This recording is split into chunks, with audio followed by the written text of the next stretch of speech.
My name is Lisa, and I'm not sure if I can ever escape this nightmare. It all started when Mark, my boyfriend, and I were driving down a deserted road at night. We needed to find a gas station since we were running low on fuel. The surroundings were eerie, just darkness and rows of towering trees on both sides of the road.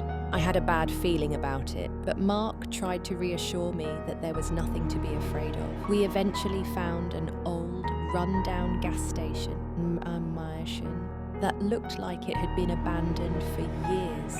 When Mark stepped out to look for help, I stayed in the car, scanning the area with a growing sense of unease. Then, from the shadows, a strange man emerged, staring at us with an emotionless gaze. He pointed toward a small path behind the station and said it was a shortcut, but warned us not to stop the car, no matter what happened.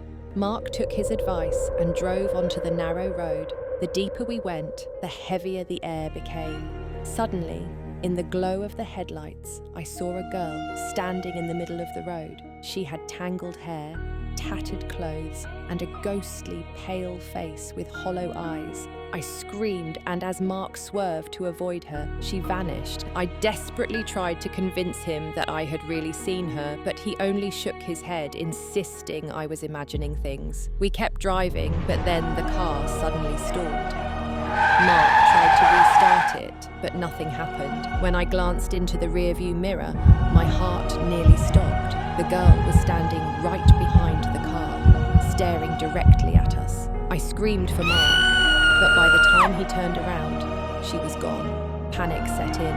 A loud thud hit the car window, and I saw a pale hand with long, claw-like nails scratching against the glass. Mark frantically turned the key again, and this time, the engine roared to life, only for the headlights to go out, plunging us into darkness. Then I heard it, a soft, chilling giggle, but it wasn't coming from outside. It was coming from the back seat. I slowly turned my head. The girl was sitting right behind me, her distorted face twisted into a grotesque grin, her eyes burning red. I let out a terrified scream. After that, I don't remember what happened. When I woke up, I was standing in the middle of the forest, and our car was empty. Mark was gone. I called out his name in despair, but only the whispering wind through the trees answered me. I don't know what happened to him, nor do I know how to get out of this place. But I can still hear it, that soft, eerie giggle echoing somewhere in the darkness.